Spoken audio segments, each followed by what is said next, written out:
여러분은 사람을 볼 때 그 사람이 좋은 사람인지 아니면 멀리해야 할 사람인지 어떻게 알아차리시나요? 우리는 늘 사람을 보고 판단합니다. 하지만 그 판단이 틀릴 때 상처는 생각보다 깊게 남습니다. 처음에는 다정했던 사람이 어느 순간 돌변해서 나를 아프게 할 때, 믿고 의지했던 사람이 알고 보니 내 등을 돌리고 있었을 때, 혹시 이런 경험 한 번쯤 있으신가요? 내가 그때 그 사람을 조금만 더 잘 봤더라면 이런 후회해 보신 적 있지 않나요? 그렇다면 우리는 어떻게 해야 할까요? 말은 꾸밀 수 있고 표정은 숨길 수 있지만 본성은 사소한 행동과 습관 속에 분명히 드러나게 되어 있습니다. 지금부터 그 사람의 진짜 모습을 알아차릴 수 있는 결정적인 5가지 신호를 알려드리겠습니다. 오늘 방송이 마음에 드신다면 구독과 좋아요 눌러주세요. 여러분의 시간을 아깝지 않게 마음 깊이 남는 콘텐츠로 보답하겠습니다. 첫 번째 신호는 바로 손입니다. 말은 얼마든지 꾸밀 수 있고 표정은 얼마든지 숨길 수 있습니다. 하지만 손은 속일 수 없습니다. 왜냐고요? 손의 움직임과 습관은 무의식이 그대로 드러나기 때문입니다. 심리학자 에릭 피셔 박사는 이렇게 말했습니다. 거짓과 불안은 입이 아니라 손끝에서 먼저 드러난다. 그리고 중요한 사실 하나, 본성은 단 한 번의 행동이 아니라 무의식적으로 반복되는 작은 습관에서 드러납니다. 사람은 순간에 거짓말은 할 수 있어도 습관은 속이지 못합니다. 그 습관이 바로 그 사람의 본성입니다. 실제로 미국 심리학회 넣은 이런 흥미로운 실험을 진행했습니다. 일상 속 대화를 나누는 500명의 사람들을 관찰하며 그들의 손동작과 표정 그리고 나중에 드러난 행동 패턴을 비교한 연구였죠. 결과는 놀라웠습니다. 대화 중 손톱을 만지작거리거나 손가락을 비비는 습관이 있는 사람은 약속 파기, 책임 회피, 거짓말 빈도가 압도적으로 높았습니다. 반면 손동작이 자연스럽고 안정적인 사람들은 끝까지 약속을 지키고 상대에 대한 배려심도 높았죠. 심지어 연구팀은 이렇게 결론 내렸습니다. 손끝의 습관은 그 사람의 태도와 신뢰도를 예고하는 신호다. 그렇다면 사람의 손에서 본성을 어떻게 읽을 수 있을까요?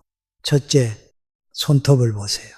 손톱이 깨끗하고 단정한 사람은 작은 것도 놓치지 않는 세심함과 자기 관리가 몸에 밴 사람입니다. 반대로 손톱이 지저분하거나 들쭉날쭉한 사람은 평소에도 허술하거나 남의 시선을 별로 신경 안 쓰는 사람일 가능성이 큽니다. 더 무서운 건 중요한 자리에 나가서도 손톱을 방치하는 사람, 그건 난 너 정도야. 대충 대해도 된다는 마음속 무의식이 드러난 모습일 수 있습니다. 둘째, 대화 중 손을 만지작거리는 사람, 손가락을 꼬고 손톱을 뜯고 손을 계속 주무르며 시선을 피하는 사람, 이건 100% 속에 무언가 숨기는 사람입니다. 불안과 조급함이 손끝으로 다 새어나오는 거죠. 겉으로는 웃으며 이야기해도 속으로는 다른 계산을 하고 있을 가능성이 높습니다. 이런 사람 곁에 오래 두면 결국 여러분도 속게 됩니다. 셋째, 팔짱을 끼고 손을 감추는 사람. 팔짱은 단순히 편해서가 아닙니다. 나는 지금 여러분에게 마음을 안 열 거야. 여러분과 거리를 두고 싶어. 이런 무언의 신호입니다. 특히 중요한 대화 중에 팔짱을 낀다면 속으로는 이미 여러분을 거부하고 있다는 뜻입니다. 이런 사람은 절대 깊은 관계로 가지 마세요. 가도 여러분만 상처받습니다. 넷째, 손짓이 지나치게 큰 사람 말하면서 손을 크게 흔들고 과장된 제스처를 남발하는 사람 있죠. 이건 자신감이 아니라 나 좀 인정해줘. 나 이렇게 대단해 하는 속마음의 외침입니다. 심리학자 엘버트 메라비언 교수도 말했습니다. 과도한 몸짓은 허세와 불안의 또 다른 얼굴이다. 손짓이 자연스럽고 부드러운 사람은 속이 따뜻하고 여유로운 사람입니다. 괜히 요란하게 흔드는 손에는 허세와 불안이 숨어 있다는 것 절대 놓치지 마세요. 다섯째, 손 내미는 자세를 보세요. 악수할 때 손등이 위로 가는 사람, 이건 내가 위다라는 무의식의 표시입니다. 반대로 손바닥을 위로 해서 여러분의 손을 감싸주는 사람은 나는 여러분을 존중합니다라는 따뜻한 마음을 가진 사람입니다. 수평으로 부드럽게 손을 내미는 사람은 같은 눈높이에서 대화하려는 사람이고요. 악수 한 번에 그 사람의 속내가 다 보입니다. 다음에 누군가 손을 내밀 때 그 손의 각도를 꼭 보세요. 정리합니다. 손톱이 지저분한 사람, 자기 관리도 타인 배려도 부족합니다. 대화 중 손을 만지작거리는 사람, 속에 꿍꿍이가 있는 사람입니다. 팔짱을 끼는 사람, 마음을 열 생각 없는 사람입니다. 손짓이 지나치게 큰 사람, 허세와 불안이 섞여 있습니다. 손 내미는 자세, 그 사람의 권위의식과 배려심이 드러납니다. 독일 철학자 쇼펜하우어는 말했습니다. 작은 습관이 그 사람의 인격을 드러낸다. 말은 얼마든지 포장할 수 있습니다. 하지만 손은 그 사람의 무의식이자 속마음을 고스란히 드러내는 창입니다. 사람을 만날 때 말보다 먼저 손을 보세요. 그 손끝에서 그 사람의 본성이 다 보입니다. 이것이 사람의 본성을 알아보는 첫 번째 신호입니다. 두 번째 신호는 표정입니다. 사람은 아무리 말을 꾸며도 얼굴은 속일 수 없습니다. 특히 미세한 표정 속에는 그 사람의 숨겨진 속마음이 그대로 담겨 있습니다. 심리학자 폴 에크만 박사는 사람의 진심은 1초도 안 되는 미세 표정에서 드러난다고 말했습니다. 그런데 정말 그럴까요? 실제로 영국 글래스고 대학 연구팀이 100명의 표정을 분석해 실험했습니다. 처음 만나는 상대가 보이는 표정의 0.2초 찰나를 캡처해 그 사람이 어떤 성향을 가졌는지 예측해 보았죠. 놀랍게도 그 예상은 82%의 정확도로 들어맞았습니다. 미세한 입꼬리의 떨림, 눈과 주름의 방향, 순간의 눈빛 변화 하나가 그 사람의 본심을 다 보여주었던 겁니다. 그렇다면 표정에서 본성을 읽는 결정적 5가지 신호는 무엇일까요? 첫째, 웃을 때 눈이 웃지 않는 사람. 입꼬리는 웃는데 눈의 근육은 차갑게 식어 있는 사람. 이건 전형적인 가식입니다. 겉으로는 친절하지만 속으로는 여러분을 경계하거나 나와는 선을 긋자라고 생각하고 있을 가능성이 큽니다. 둘째, 남의 실수에 미세하게 웃는 사람. 누군가 실수했을 때 눈가가 살짝 올라가는 표정. 이건 나는 저 사람보다 우위에 있다는 속마음이 흘러나오는 순간입니다. 겉으로는 웃어도 속으로는 경쟁심과 비교의식이 강한 사람입니다. 셋째, 칭찬을 들으면 시선을 피하는 사람. 겉으로는 아유 별거 아닌데요 라고 말하지만 눈동자가 불안하게 흔들리고 시선을 피합니다. 이건 자신에 대한 인정 욕구가 강한 사람입니다. 처음에는 겸손해 보여도 시간이 지나면 왜 나를 더 인정해 주지 않지 하는 불만과 질투로 변할 가능성이 높습니다. 넷째, 잘못을 지적할 때 눈을 내리거나 딴 데 보는 사람. 이건 단순히 부끄러운 게 아닙니다. 속으로 변명거리를 만들고 있거나 남 탓으로 돌릴 생각을 하고 있다는 신호입니다. 하버드 대학 연구에서도 지적받을 때 시선을 피하는 사람일수록 책임, 회피 성향이 강하다는 결과가 나왔습니다. 다섯째, 웃음이 지나치게 큰 사람. 시도 때도 없이 과장된 웃음을 터뜨리고 별일 아니어도 크게 웃는 사람. 이건 자신감이 아니라 허세와 불안의 또 다른 얼굴입니다. 내가 주목받고 있다는 걸 보여주고 싶다는 내면의 갈증이 표정으로 터져 나오는 것입니다. 정리해 볼까요? 눈이 웃지 않는 사람, 가식이 강합니다. 남의 실수에 웃는 사람, 우월감과 경쟁 심리가 강합니다. 칭찬에 눈을 피하는 사람, 인정 욕구가 지나칩니다. 지적받을 때 시선을 피하는 사람, 변명과 회피 본능이 있습니다. 웃음이 지나치게 큰 사람, 허세와 불안이 숨어 있습니다. 프랑스의 철학자 모랄리는 이렇게 말했습니다. 진심은 눈가의 주름 속에 숨어 있다. 말보다 표정보다 그 미세한 눈빛 하나가 그 사람의 본성을 말해줍니다. 사람을 만날 때 그 찰나의 표정을 놓치지 마세요. 거기에 그 사람의 진짜 얼굴이 있습니다. 이것이 사람의 본성을 알아보는 두 번째 신호입니다.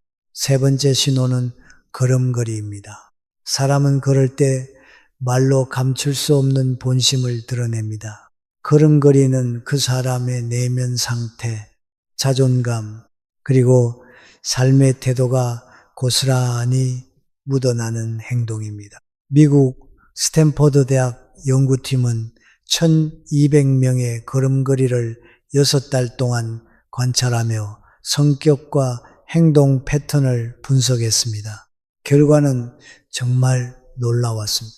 발을 끌며 걷는 사람은 게으름, 책임, 회피, 그리고 변명, 습관이 강했고 보폭이 지나치게 크고 빠른 사람은 과시 욕구와 지배 성향이 뚜렷했습니다. 또 일정한 방향 없이 왔다 갔다 걷는 사람들은 결정 장애와 불안이 매우 높은 것으로 나타났습니다. 한 걸음에 그 사람의 삶이 다 담겨 있다는 사실 믿어지십니까? 그렇다면 걸음걸이에서 본성을 알아보는 5가지 신호를 알려드리겠습니다. 첫째, 발을 질질 끄는 사람. 이건 단순한 습관이 아닙니다. 귀찮다, 대충 하자는 무의식이 발끝으로 새어 나오는 것입니다.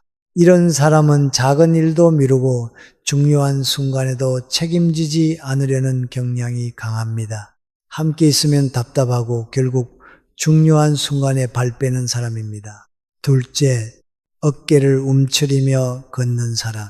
고개를 숙이고 시선은 바닥에 고정되어 있으며 어깨는 안으로 모아진 모습.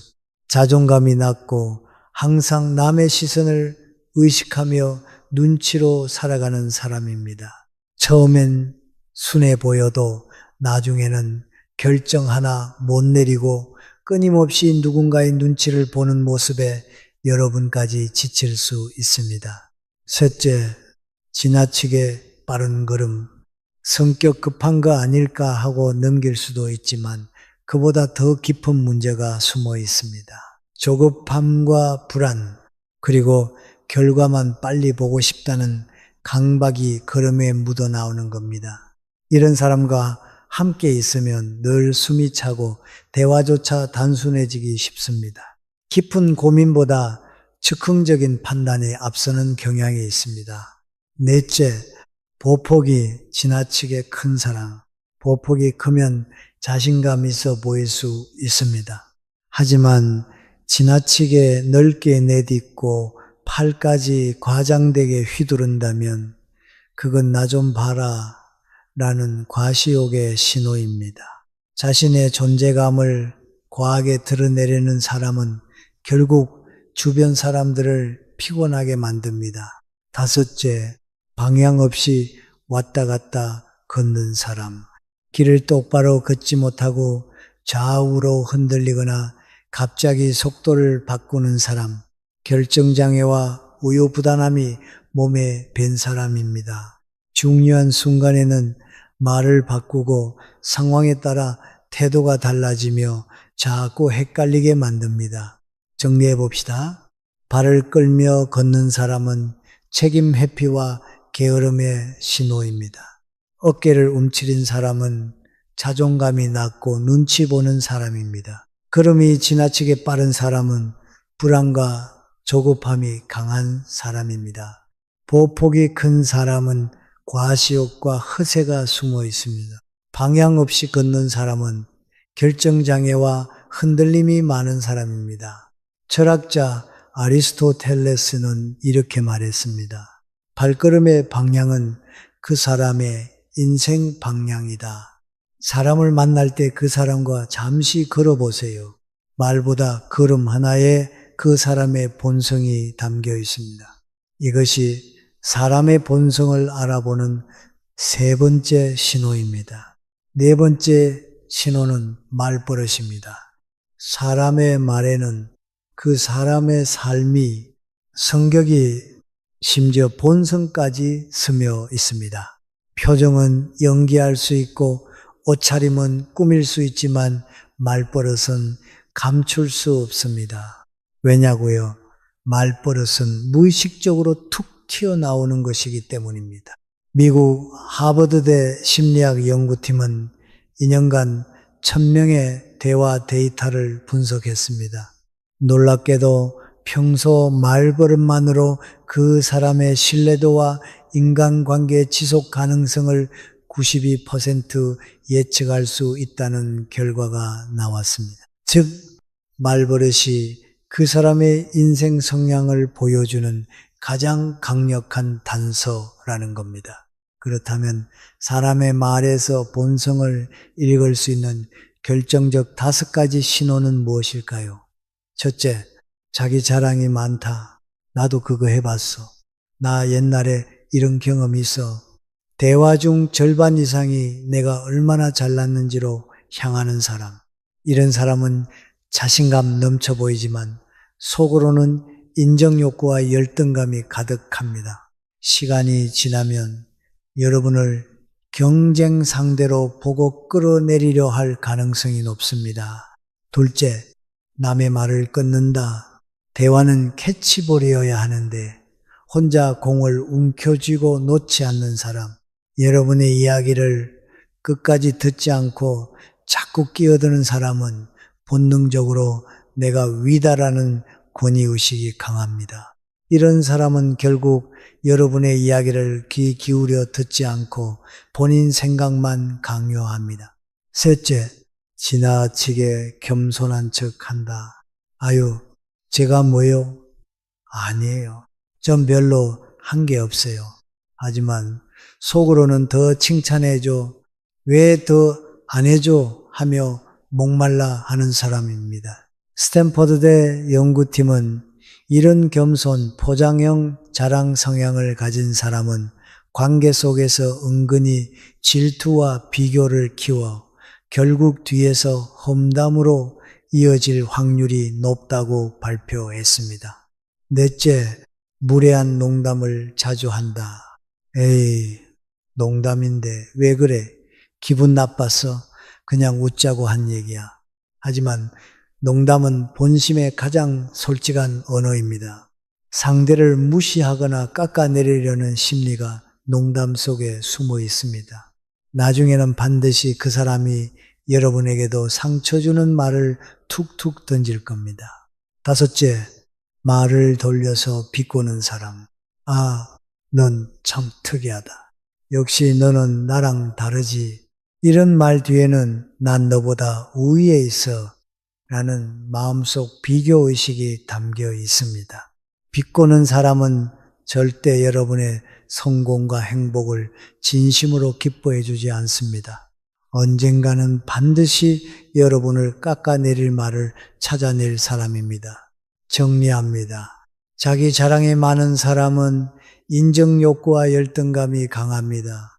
남의 말을 끊는 사람은 권위의식과 무시 성향이 있습니다. 과한 겸손은 질투와 비교심으로 이어질 수 있습니다. 무례한 농담은 상대를 조종하고 깎아내리려는 본심이 숨어 있습니다. 비꼬는 말버릇은 속으로 경쟁심과 우월감을 품고 있습니다. 독일 철학자 비트겐슈타인은 이렇게 말했습니다. 내 언어의 한계가 곧 내 세계의 한계다. 그 사람의 말 속에 그 사람의 세계가 담겨 있습니다. 어떤 말을 자주 하는지 잘 들어보세요. 그게 그 사람의 본성입니다. 이것이 사람의 본성을 알아보는 네 번째 신호입니다. 마지막 다섯 번째 신호는 작은 행동입니다. 사람은 큰일 앞에서는 연기할 수 있습니다. 하지만 사소한 행동 하나, 무심결에 나온 몸짓과 태도에는 숨기고 싶었던 본성이 드러납니다. 미국 콜롬비아대 심리학 연구팀은 작은 행동이 인간관계에 끼치는 영향에 대한 실험을 진행했습니다. 500쌍의 커플과 친구 관계를 관찰하며 손짓, 시선, 미세한 행동을 분석했는데요. 결과는 정말 충격적이었습니다. 작은 행동이 상대에게 주는 신뢰도, 영향력이 말보다 무려 4배 높다는 사실이 밝혀졌습니다. 말은 기억에서 금방 사라지지만 작은 행동은 인상에 깊게 남아 신뢰를 쌓기도 하고 무너뜨리기도 했던 것입니다. 그렇다면 그 사람의 본성을 보여주는 결정적인 작은 행동 5가지를 알려드리겠습니다. 첫째, 엘리베이터 문 닫힘 버튼을 누르는가? 눈앞에 누군가 뛰어오는데 굳이 문 닫힘 버튼을 누르는 사람. 이건 내 편의가 먼저라는 무의식의 표시입니다. 작은 행동이지만 이런 사람은 결국 중요한 순간에도 자기 이익부터 챙깁니다. 둘째, 식당에서 종업원에게 무례하게 대하는가? 이건 사람을 고르는데 가장 빠른 필터입니다. 자기보다 약한 사람에게 무례한 사람은 언젠가 여러분에게도 그 본심을 드러냅니다. 미국 코넬대 연구에서도 종업원에게 무례한 사람은 대인관계에서 자기중심적이고 문제가 발생했을 때 책임 회피 성향이 강하다는 결과가 나왔습니다. 셋째, 남의 물건을 허락 없이 만지는가? 이건 뭐야? 라며 남의 물건에 함부로 손대는 사람. 경계심이 없고 무례한 성향입니다. 자기중심적인 사람일수록 다른 사람의 경계를 존중하지 않습니다. 처음에는 사소한 행동이지만 이런 사람은 관계가 깊어질수록 여러분의 경계선도 무너뜨리려 듭니다. 넷째, 남이 말할 때 스마트폰을 보는가? 대화 중 핸드폰을 보는 습관은 무의식 중에 나는 너보다 이게 더 중요해 라는 메시지를 던지는 행동입니다. 소통의 기본이 안 된 사람과 깊은 관계를 이어간다면 언젠가 소외감과 외로움을 느낄 가능성이 큽니다. 다섯째, 작은 부탁을 귀찮아하는가? 물 한 잔만 부탁해도 될까? 그거 잠깐만 건네줄래? 이런 작은 부탁조차 귀찮아하는 사람은 상대방을 배려하거나 마음을 나누려는 마음이 없는 사람입니다. 작은 도움을 자연스럽게 베푸는 사람이 결국 큰 신뢰도 주는 법입니다. 정리합니다. 엘리베이터 문 닫힘 버튼을 누르는 사람은 자기 이익 우선형입니다. 종업원에게 무례한 사람은 약자에게 갑질하는 사람입니다. 남의 물건을 허락 없이 만지는 사람은 경계 존중을 모르는 사람입니다. 대화 중 스마트폰을 보는 사람은 상대를 존중하지 않는 사람입니다. 작은 부탁을 귀찮아하는 사람은 정없는 사람입니다. 프리드리 니체는 말했습니다. 사람의 인격은 작은 행동에서 가장 선명하게 드러난다. 결국 말이 아니라 작은 행동이 그 사람의 진짜 얼굴을 보여줍니다. 관계를 오래 유지하고 싶다면 말보다 작은 행동을 먼저 보세요. 거기에 그 사람의 본성이 담겨 있습니다. 이것이 사람의 본성을 알아보는 5번째 신호입니다. 그렇다면 여기서 한 가지 질문이 떠오릅니다. 이런 게 본성이라면 그 사람은 평생 못 바꾸는 걸까요?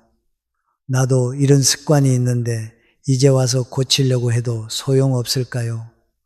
결론부터 말씀드리겠습니다. 아닙니다.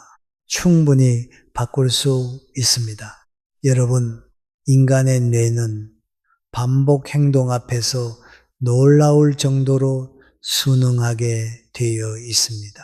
그저 습관이 무의식이 된다는 말이 아니라 무의식조차 의식적으로 다시 새로 만들 수 있다는 겁니다. 그럼 이렇게 말씀드리면 그래도 어렵잖아요. 이미 몸에 밴 걸 어떻게 바꿔요? 하실 수 있습니다. 그런데 아주 재미있는 실험 하나 알려드릴까요?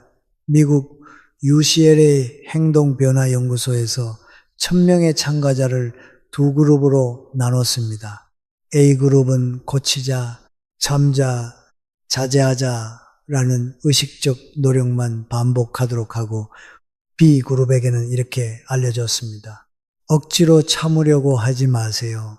대신 내가 그 습관을 또 하고 있다는 걸 스스로 알아차리고 그 순간 나는 이렇게 해볼 거야 하고 다른 행동을 한번 해보세요.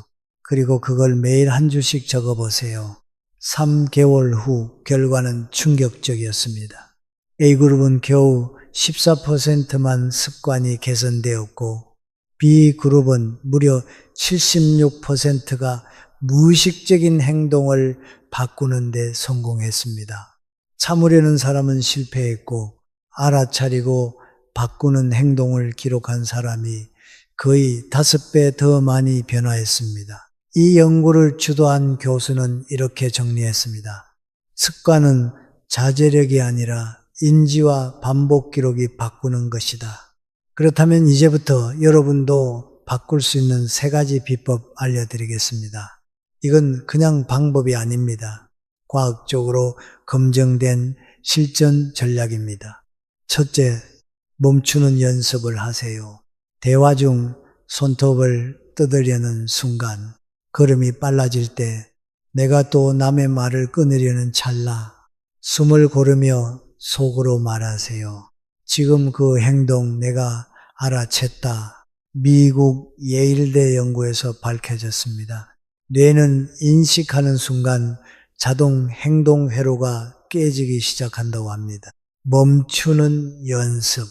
단 3초의 멈춤이 새로운 습관의 시작입니다. 둘째, 반대 행동을 미리 정해두세요. 팔짱을 자주 낀다면 이때는 손을 무릎 위에 포개어 놓는다. 이걸 정해두고 반복하세요. 걸음이 빠르면 일부러 천천히 걸으세요. 하루 3번만 의식적으로 바꾸면 뇌는 21일 후부터 자동으로 따라갑니다. 이건 독일 베를린대 뇌과학연구팀이 fMRI로 뇌 반응을 추적해 증명한 결과입니다. 셋째, 매일 기록하세요. 오늘 하루 몇 번 멈췄는지, 몇 번 반대 행동을 했는지 적어보세요. 하버드대 행동심리학 연구팀이 6개월 추적 조사했더니 기록한 사람과 안 한 사람의 습관 교정 성공률이 무려 8배 차이 났습니다. 기록은 그냥 적는 것이 아니라 뇌에 이걸 계속하라는 명령어를 새기는 행위입니다. 프리드리 니체는 이렇게 말했습니다. 나 자신을 바꾸고 싶다면 스스로를 하루에 100번 다시 시작하라. 습관은 의지의 싸움이 아닙니다. 인지, 작은 실행, 그리고 반복 기록의 싸움입니다. 그리고 그게 쌓이면 당신의 무의식이 바뀌고 결국 본성까지 달라질 수 있습니다. 혹시 지금 내 안에 고치고 싶은 작은 습관 하나가 떠오르시나요? 그렇다면 지금 이 순간 종이에 적어 보세요. 그리고 하루 한 번 멈추고 하루 한 번만 다르게 행동해 보세요. 그게 쌓이면 6개월 뒤에 당신은 전혀 다른 사람으로 성장해 있을 겁니다. 오늘 배운 이 5가지 신호를 꼭 기억하세요. 처음에는 잘 보이지 않지만 시간이 지나면 반드시 드러납니다. 우리는 늘 사람을 판단하며 살지만 사실 누군가도 우리를 지켜보고 있습니다. 좋은 인연을 만나고 싶다면 먼저 내가 좋은 사람이 되어야겠죠. 독일 철학자 니체는 이렇게 말했습니다. 누군가를 오래 바라보면 그 시선의 끝에는 결국 나 자신이 서 있다. 여러분은 어떤 시선으로 사람을 보고 계신가요? 그리고 여러분은 어떤 모습으로 세상에 비춰지고 계신가요? 여러분의 경험과 생각을 댓글로 나눠주세요. 여러분의 이야기가 누군가에게 큰 위로와 깨달음이 될 것입니다. 그리고 이어서 다음 주제를 공유하겠습니다. 상대의 본 모습 빠르게 파악하는 최고의 방법 5가지. 한눈에 인성 파악하는 방법. 살면서 이런 생각 해보신 적 있으실 겁니다. 나는 분명 진심으로 잘해줬는데 왜 자꾸 사람들한테 무시당하지? 나는 나름대로 최선을 다했는데 왜 돌아오는 건 상처뿐일까? 처음엔 그냥 작은 부탁이었습니다. 이번 한 번만 도와줘. 그래서 마음 열고 기꺼이 내어줬죠. 시간도, 감정도, 정성도. 그런데 어느 순간부터 그 호의는 당연한 게 됐고 한 번 거절이라도 하면 정말 실망이야. 너도 별 수 없구나. 이런 말이 돌아오기 시작합니다. 그 순간 머리가 멍해지면서 이런 생각이 들죠. 아, 내가 잘못한 건 너무 잘해준 거였구나. 근데 여러분, 문제는 잘해준 것이 아닙니다. 어떻게 잘했느냐가 문제입니다. 아무 경계 없이 거절 한마디 못하고 상대가 선을 넘을 때마다 괜찮아요. 다 이해해요. 이렇게 웃어 넘겼기 때문입니다. 그 결과 나는 고마운 사람이 아니라 편한 사람. 아니, 만만한 사람이 되어버린 겁니다. 오늘은 그 이야기를 하려 합니다. 사람한테 잘해주는 게 죄가 아니라 잘못된 방식으로 잘해주는 게 문제라는 것. 이제는 착하게만 살지 마세요. 그렇게 살면 이용만 당하고 끝납니다. 이렇게 대해야 사람들이 당신을 귀하게 봅니다. 오늘 그 방법을 알려드리겠습니다. 주제가 마음에 드신다면 구독과 좋아요 눌러주세요. 여러분의 마음을 안아주는 좋은 콘텐츠로 보답하겠습니다. 그럼 지금부터 착한 사람을 우습게 보는 사람들의 심리를 강력하게 적나라하게 까발려 보겠습니다. 착한 당신을 이용하는 사람들은 사실 그렇게 복잡하지 않습니다. 그저 단순하고 뻔뻔할 뿐이죠. 첫 번째, 그들은 우월감에 빠진 멍청이들입니다. 무례한 사람들은요, 착한 사람을 볼 때 저 사람 참 따뜻하다, 고마운 사람이구나 이렇게 생각하지 않습니다. 뭐라고 생각하느냐고요? 아, 얘는 좀 휘두르기 쉽겠는데 한두 번만 부탁해도 바로 해줄 스타일이네. 어차피 못 거절하니까 내가 이득 좀 보자. 그들은 속으로 자신이 더 똑똑하고 더 위에 있다고 느낍니다. 이걸 심리학에서는 우월적 착각이라고 부릅니다. 하버드 대학 심리학 교수인 데이비드 더닝은 이런 사람들의 심리를 이렇게 표현했습니다. 능력 없는 사람일수록 자신의 판단과 통제가 뛰어나다고 착각한다. 네, 그 잘해준 사람을 깔보고 자기 뜻대로 휘두를 수 있다고 생각하는 사람일수록 사실은 내면이 허약하고 무지한 사람입니다. 그러니까 똑똑해서 이용하는 게 아니라 멍청해서 감사라는 감정을 모르는 겁니다. 이 사람들은 당신의 배려가 배려로 안 보입니다. 그저 자기가 이득을 취할 수 있는 틈 혹은 기회로 보일 뿐이죠. 그래서 당신이 한두 번 양보하면 저 사람은 해주는 게 당연해. 이렇게 뇌가 학습해 버립니다. 처음엔 고마워하던 사람도 3번, 4번 도와주면 그 정도는 늘 해줬잖아. 이런 식으로 돌아섭니다. 그리고 어느 날 당신이 딱 1번 거절하면 왜 갑자기 그래? 요즘 너 변했어. 되게 쪼잔하다. 그거 하나 못 해줘? 이런 말을 서슴없이 내뱉습니다. 왜일까요? 당신의 착함이 기본값이 되어 있었기 때문입니다. 그리고 그 기본값이 무너질 때 자기 권리가 박탈당한 듯 반응하는 거죠. 그 순간 당신의 마음에는 이런 말이 맴돕니다. 내가 사람을 잘못 봤구나. 아니요. 사람을 잘못 본 게 아닙니다. 그 사람이 본색을 드러낸 것뿐입니다. 쇼펜하우어는 말했습니다. 어떤 사람의 품격은 그가 약한 사람을 대하는 태도에서 드러난다. 그들은 자기보다 더 착한 사람, 더 여린 사람을 보면 감사가 아니라 우월함을 느낍니다. 그래서 더는 잘해줄 필요가 없습니다. 잘해준 만큼 무시당할 바엔 적당히 하고 선을 긋는 게 100번 낫습니다.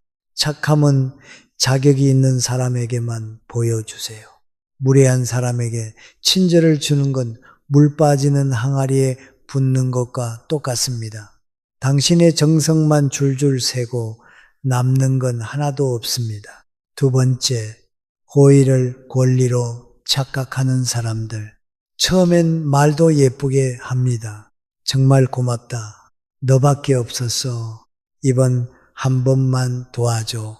그 말에 우리는 마음이 흔들립니다. 그래, 힘들다니까 한 번쯤은 도와주지 뭐. 그래서 도와줍니다. 정말 그 사람을 생각해서 진심으로. 근데 그게 끝이 아니에요. 딱 한 번만이라더니 2번, 3번, 이제는 말을 바꿉니다. 그건 너밖에 못해. 이번에도 좀 해주라. 네가 잘하잖아. 네가 안 해주면 다 곤란해져. 그 말투가 익숙해질 때쯤 어느 순간 깨닫습니다. 이 사람은 내 호의를 고마워한 게 아니었구나. 그냥 권리처럼 여긴 거였구나. 이게 바로 무례한 인간들이 가진 전형적인 사고 방식입니다. 받을 때는 감사한 척, 받고 나면 당연한 듯. 심리학자 애덤 그랜트는 그의 책 기브 앤 테이크에서 이런 사람들을 테이커라 불렀습니다. 테이커는 당신의 배려를 진심이 아니라 기회로 여긴다. 그리고 한 번의 성공적인 수락이 있으면 그 다음엔 요구를 시작한다. 이들은 처음부터 줄 생각이 없습니다.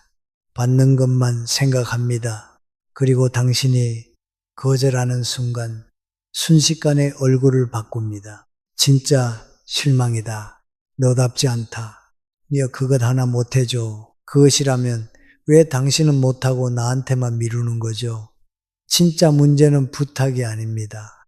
그 부탁이 의무가 되는 그 순간입니다. 이 사람들은요, 한 번 도와주면 고마움을 배우는 게 아니라 학습을 합니다. 얘는 이렇게 하면 도와주네. 이거 내 기본 옵션으로 써야겠다. 당신의 친절을 시스템처럼 써먹는 겁니다. 그리고 한 번 해준 일을 안 해주면 왜 이번엔 안 해? 넌 원래 그런 애 아니었잖아. 요즘 너 좀 많이 변했다. 이런 말로 당신을 흔듭니다. 그때마다 괜히 미안해지고 내가 너무 했나 자책하게 만들죠. 하지만 잊지 마세요. 고마운 사람은 절대 왜 안 해줘 라는 말을 하지 않습니다. 그 말을 내뱉는 순간 그 사람은 더 이상 부탁하는 사람이 아니라 명령하는 사람입니다. 쇼펜하우어는 말했습니다. 친절은 강요되는 순간 가장 추한 이름으로 바뀐다. 그건 바로 이용이다. 그러니까 한 번이라도 그런 말을 들었다면 그 사람에게는 두 글자로 정리하면 됩니다. 그럼 더 이상 호의를 베풀지 마세요. 당신의 마음은 누군가의 권리가 아닙니다. 그 마음을 받을 자격이 없는 사람에게는 애초에 내어줄 필요도 없습니다. 세 번째, 죄책감을 무기로 삼는 교활한 사람들. 이 사람들은요, 직접 화내지도 않습니다. 대놓고 강요하지도 않아요. 대신 아주 교묘하게 당신의 착한 마음을 찌릅니다. 내가 아니면 누구한테 말하겠어? 넌 내 편이잖아. 내가 안 도와주면 나 진짜 끝이야. 부탁할 사람 너밖에 없어서 그래. 이런 말을 들으면 어떻게 무시하겠습니까? 우린 괜히 죄책감이 들고 안 해주면 나쁜 사람이 될까봐 결국 또 도와줍니다. 그런데 도와줬더니 어때요? 그 사람이 달라졌나요? 아니죠. 도와줄수록 요구는 더 늘어나고 거절하면 서운한 티를 팍팍 냅니다. 아, 알겠어. 뭐 네가 그렇게 생각한다면 어쩔 수 없지. 그래, 기대한 내가 바보지 뭐. 됐어. 다음부터는 너한테 이런 부탁 안 할게. 이런 말 들으면 속이 미어지고 괜히 내가 나쁜 사람이 된 것처럼 느껴지죠. 이게 바로 죄책감을 이용한 심리 조종입니다.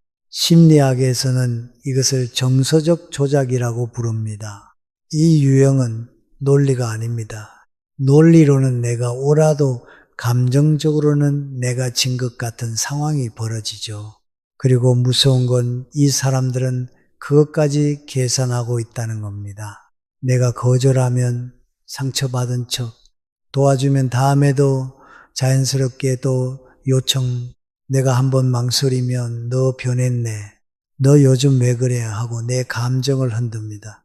이쯤 되면 부탁이 아니라 감정으로 협박하는 거죠. 심리학자 수잔 포워드는 착한 사람, 콤플렉스라는 책에서 이런 조종형 인간에 대해 이렇게 말했습니다. 그들은 늘 피해자의 가면을 쓴 가해자다. 당신의 양심과 죄책감을 자극해 결국엔 모든 책임을 당신에게 떠넘긴다. 맞습니다. 이런 사람들은 절대 자기 입으로는 이건 내 책임이야 라는 말을 하지 않습니다. 대신 이렇게 말하죠. 넌 날 이해 못해. 내 입장도 좀 생각해줘. 너 아니면 누구한테 말하겠어? 이 말들의 공통점이 뭔지 아십니까? 다 당신이 뭔가 잘못한 것처럼 만드는 말입니다. 정작 이용당하고 있는 건 나인데 왜 내가 미안해야 하죠? 왜 내가 죄책감에 시달려야 하죠? 그 이유는 단 하나. 그 사람이 죄책감을 무기로 쓰고 있기 때문입니다. 쇼펜하우어는 이런 사람을 두고 단호히 이렇게 말했습니다. 상대의 감정에 휘둘리는 것은 칼 없는 전쟁에서 스스로 무장 해제하는 것과 같다. 이제 무장 해제하지 마세요.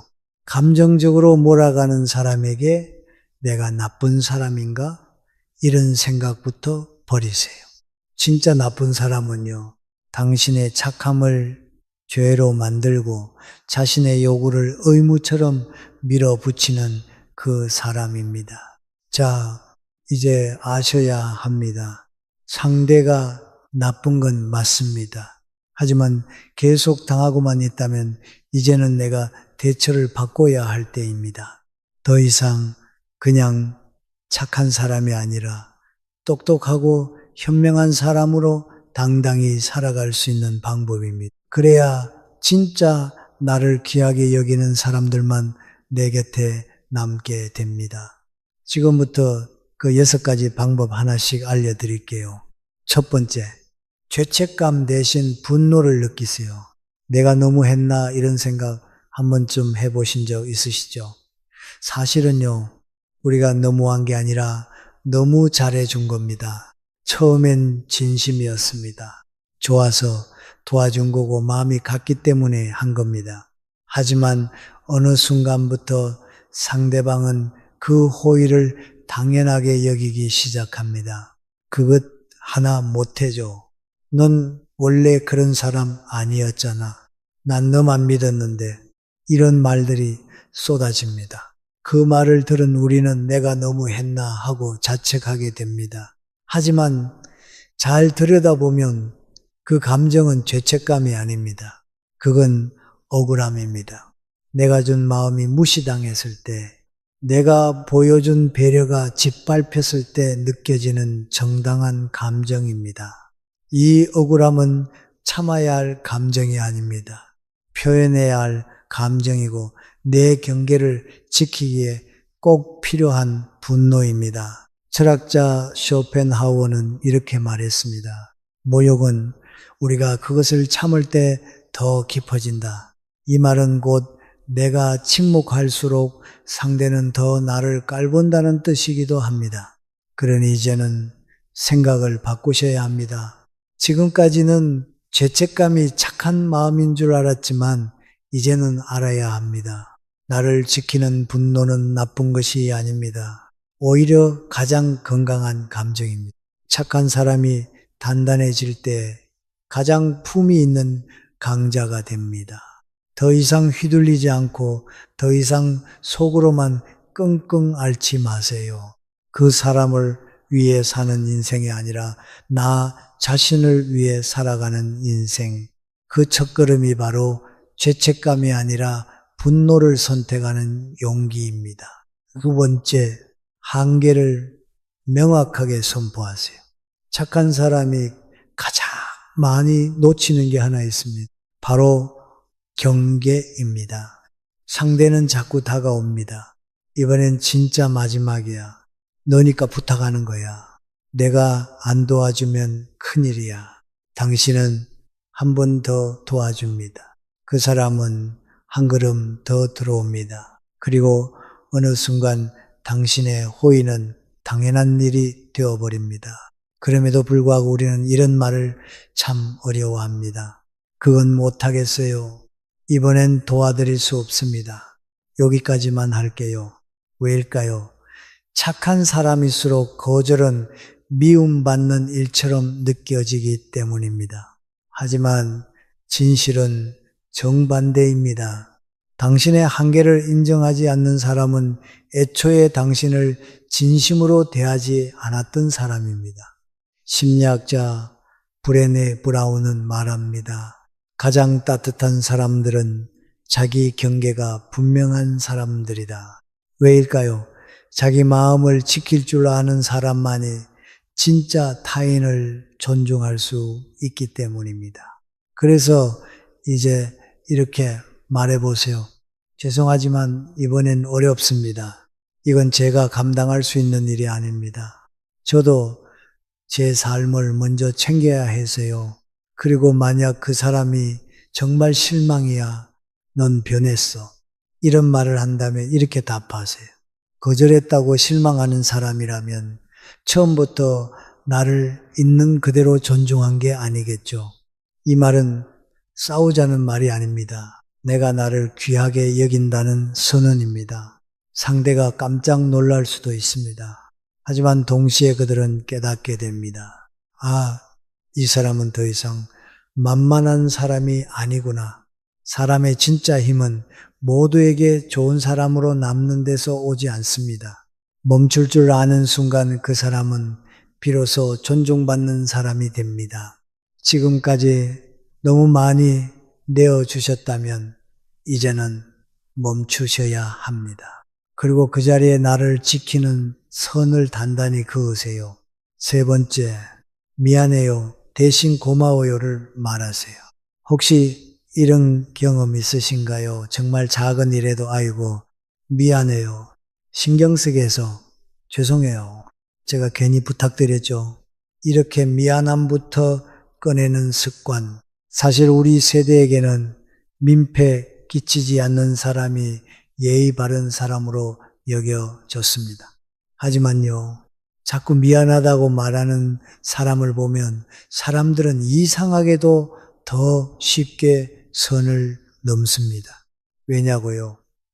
자기도 모르게 이 사람은 늘 낮은 자세를 취한다고 느끼기 때문입니다. 그래서 이런 말 자주 듣게 됩니다. 왜 이렇게 별것도 아닌 걸로 미안해 하세요? 괜찮다니까. 왜 그래요? 상대가 괜찮다고 했는데도 우리가 계속 사과하면 결국 우리의 마음만 더 작아집니다. 그럴 땐 미안해요. 대신 이렇게 말해보세요.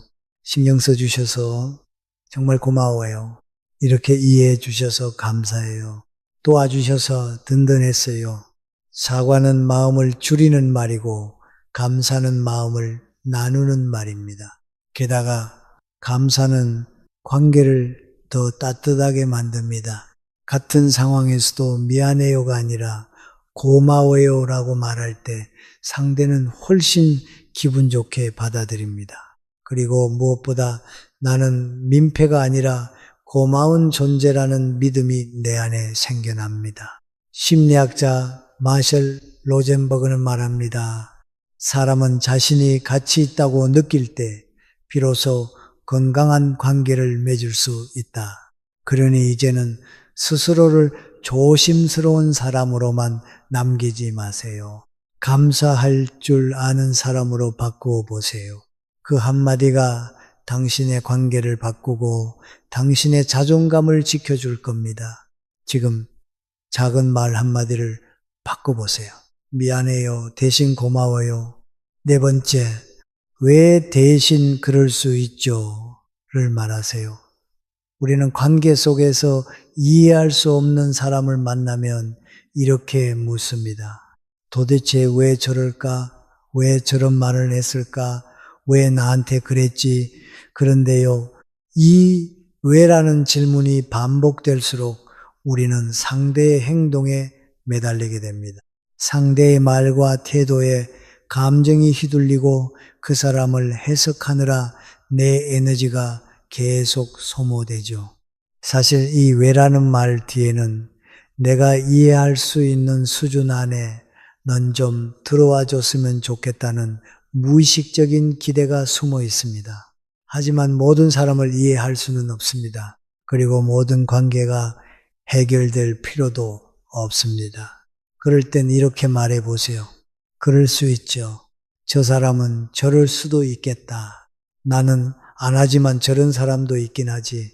이건 포기가 아닙니다. 내 감정을 지키는 방식입니다. 모든 상황에 반응하지 않고 거리를 둘 줄 아는 사람만이 자기 중심을 지킬 수 있습니다. 미국의 정신과 의사 데이비드 본은 말합니다. 건강한 사람은 모든 사람을 이해하려 하지 않는다. 그 말처럼 관계를 지혜롭게 이끌고 싶은 사람은 왜 저럴까 보다는 그럴 수도 있겠다고 말할 줄 알아야 합니다. 이 말 한마디가 당신을 상처에서 지켜주는 심리적 울타리가 되어줄 겁니다. 다섯 번째, 모든 걸 설명하려 하지 마세요. 착한 사람일수록 늘 오해받지 않으려고 했습니다. 그게 아니라 내가 일부러 그런 건 아니고요. 그날은 상황이 좀 달랐어요. 설명하고 해명하고 이해시키려 노력합니다. 하지만 이상하게도 그럴수록 상대는 더 깔봅니다. 왜냐하면 계속 설명하는 사람은 스스로를 불리한 입장에 둔다는 인상을 주기 때문입니다. 나는 잘못이 없어요 라고 말하는데 그 모습이 오히려 뭔가 챙기는 게 있으니까 저러나 이런 생각을 불러오게 되죠. 설명은 진심이 통하는 사람에게만 하는 겁니다. 이미 당신을 의심하고 비난하기로 마음먹은 사람에게는 100번 말해도 소용없습니다. 그럴 땐 이렇게 말해보세요. 제 입장은 충분히 말씀드렸습니다. 더 이상 말하지 않아도 될 것 같아요. 믿고 싶지 않으시다면 어쩔 수 없죠. 이건 냉정한 태도가 아니라 스스로를 지키는 태도입니다. 나를 믿어주지 않는 사람에게 끝없이 나를 증명하려 들지 마세요. 그 시간에 나를 알아봐주는 사람에게 마음을 써야 합니다. 철학자 아우렐리우스는 말했습니다. 남의 판단에 휘둘릴수록 내 삶은 점점 남의 것이 된다. 당신 삶의 주인은 당신 자신입니다. 모든 걸 설명하고 납득시키는 삶에서 이제는 나는 나대로 충분하다는 믿음으로 당당히 나와 함께 걸어가세요. 6번째, 맞춰주기보다 존중받기를 선택하세요. 좋은 관계를 위해 우리는 참 많이 양보하고 맞춰줍니다. 그냥 내가 한 발 물러서면 되지. 저 사람은 원래 저러니까 괜히 싸우지 말고 내가 참자. 그런데요, 한두 번은 괜찮습니다. 하지만 그게 습관이 되면 문제가 됩니다. 왜냐고요? 상대는 점점 이렇게 느낍니다. 이 사람은 늘 나를 맞춰주는 사람. 그리고 그 다음부터는 당연하게 대하기 시작합니다. 그 순간 당신은 상대에게서 존중이 아니라 편리한 사람으로 자리 잡게 됩니다. 심리학자 해리 스타크 설리번은 말합니다. 관계는 서로의 고유함을 인정할 때 비로소 성숙해진다. 맞습니다. 진짜 건강한 관계는 내가 얼마나 맞췄느냐가 아니라 서로의 차이를 어떻게 존중했느냐에 달려 있습니다. 그러니 이제는 이렇게 말해보세요. 저는 그 방식보다 이게 더 편해요. 그렇게 하는 건 제 성향에는 조금 맞지 않아요. 저는 이런 부분을 중요하게 생각해요. 처음엔 어색할 수도 있습니다. 그런데요, 한번 말을 꺼내보면 알게 됩니다. 당신의 기준을 말했을 때 떠나는 사람은 애초에 당신을 존중하지 않았던 사람이었다는 걸요. 진짜 남아야 할 사람은 맞춰주는 사람이 아니라 존중받는 당신을 알아보는 사람입니다. 당신의 마음, 이제는 지우지 말고 분명히 그리고 자신 있게 꺼내놓으세요. 그게 바로 당당한 인간관계의 시작입니다. 자, 여러분, 지금까지 좋아서 해준 일이 당연하게 여겨지고 배려가 만만함으로 바뀌는 관계에서 우리가 어떻게 나를 지킬 수 있는지 6가지 방식을 함께 나눠봤습니다. 어떤가요? 우리가 그동안 상처받았던 이유는 보이지 않나요? 그동안 우리는 좋은 사람이 되려고 참 많이 애썼습니다.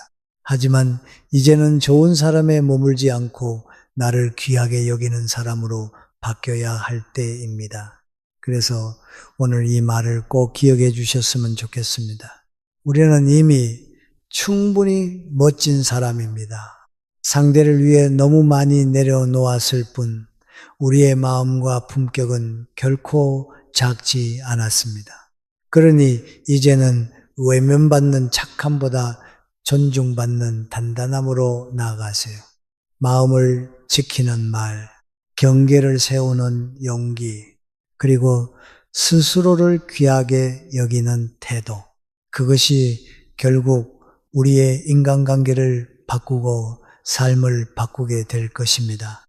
오늘 영상이 당신 안에 단단한 못을 깨우는 시작이 되길 바랍니다. 지금까지 함께 해주셔서 고맙습니다.